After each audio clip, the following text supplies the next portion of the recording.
Bonjour, bienvenue dans la série sur la physique des particules. Donc continuons sur les relations dispersion double. Si les fonctions TI, SUT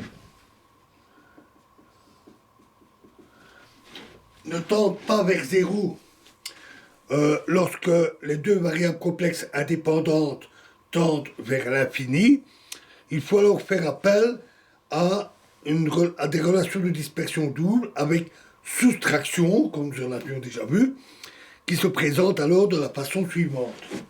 TI-SUT est alors égal à TI0 plus S moins S0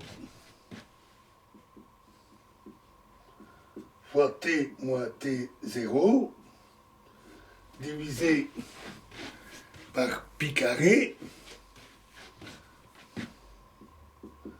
fois l'intégrale de S0 à l'infini ds', intégrale de T0 à l'infini dt', fois ρ13 s'T',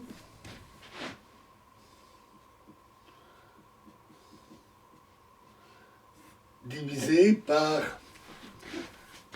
S' moins S0 fois S' moins S fois T' moins T fois T' moins T0. Plus, alors je ne vais pas les écrire explicitement, les relations analogues, avec bien sûr les rois à 3 qui changent, pour les couples SU et le couple UT. Plus S moins S0 sur pi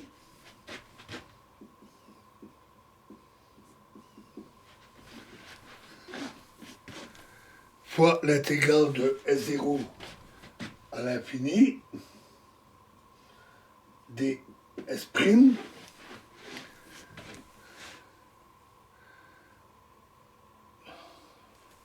de F1 de S' divisé par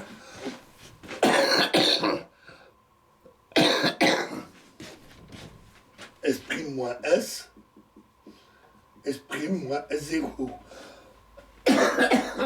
Plus à nouveau des relations analogues pour U et pour T, avec bien sûr F2 et F3. Plus enfin CI, plus grand CI. Et les grands CI sont les constantes de soustraction. Si on suppose que les parties absorptives imaginaires TI grand 1 S' UT et imaginaire TI grand 2 S U'T sont des fonctions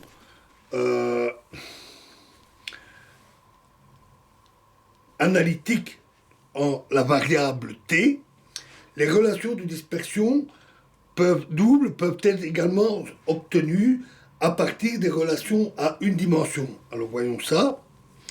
TI SUT, alors c'est écrit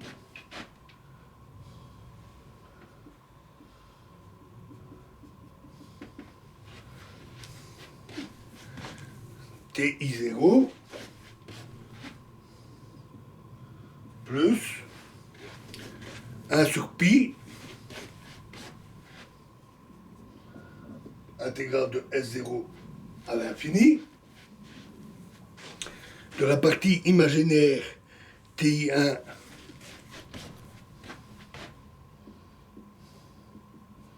S' UT, partie imaginaire, divisé par S' moins S,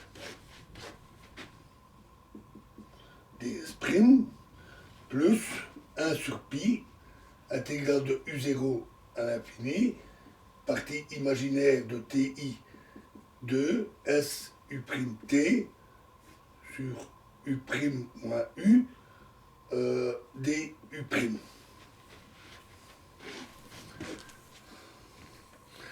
Alors, pour le voir, élucidons d'abord comment les parties absorptives deviennent des fonctions complexes. Dans le cas, par exemple, de l'état intermédiaire à deux particules, dans la voie S, donc on a par exemple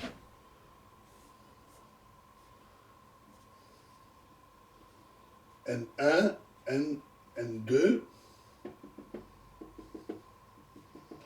donc dans la voie S, pi 1, pi 2.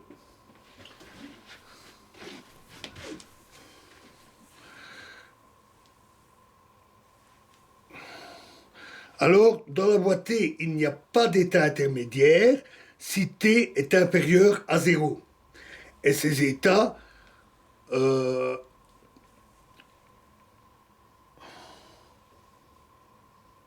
et les états intermédiaires, ils sont si T est supérieur à 0.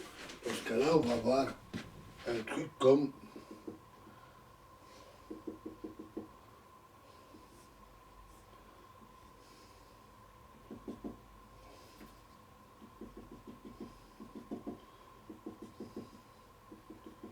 bien sûr tous les maisons pi, intermédiaires, etc.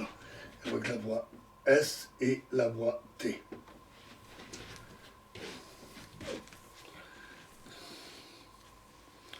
C'est-à-dire que si dans la région physique de la première voie, c'est-à-dire pour S supérieur ou égal à m plus mu carré,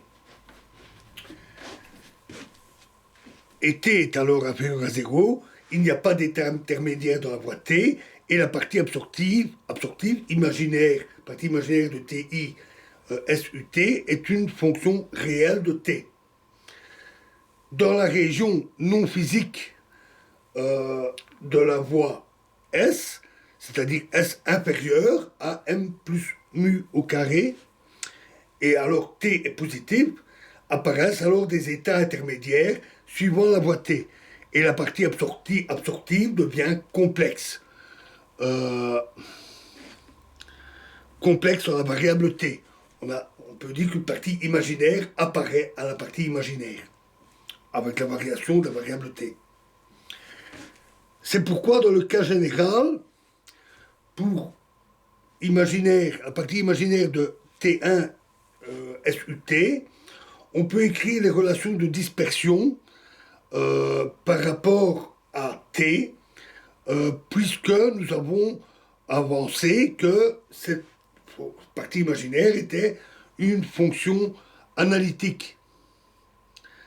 Une analytique de T. Et donc on aura imaginaire TI1 SUT égale 1 sur pi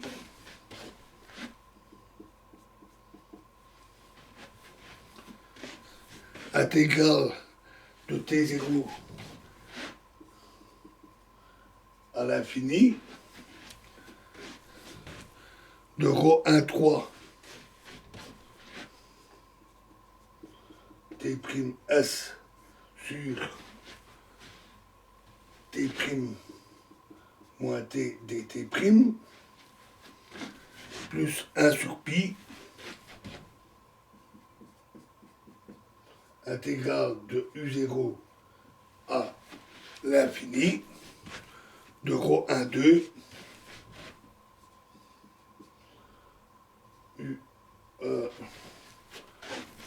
SU'